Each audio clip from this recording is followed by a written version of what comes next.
বাগানের পরিচর্যা গাছের বৃদ্ধির জন্য আর গাছকে সতেজ রাখতে সবচেয়ে গুরুত্বপূর্ণ উপাদান হচ্ছে সার।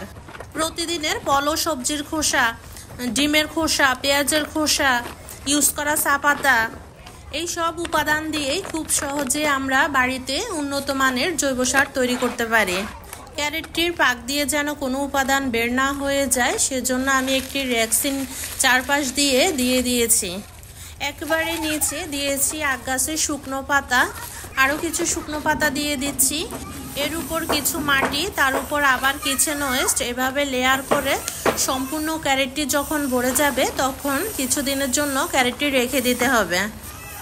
এভাবে কিচেন ওয়েস্ট দিয়ে যদি মাটি তৈরি করা হয় তাহলে ড্রামটি খুব হালকা থাকে আর এদিক সেদিক নাড়াচাড়া করতেও খুব সুবিধা হয়। কিচেন ওয়েস্ট দেওয়ার পরে একেবারে উপরে মাটি দিয়ে কিছুদিনের জন্য রেখে দিলেই এগুলো পচে ভালো মানের উর্বর মাটি তৈরি হবে।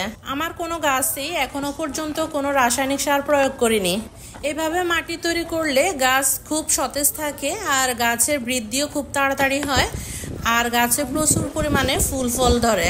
আবার চাইলে সবজি ও ফলের খোসা ভেজানো পানি, চাল ডাল ধোয়া পানি, মাছ ধোয়া পানি এগুলো দিতে পারেন।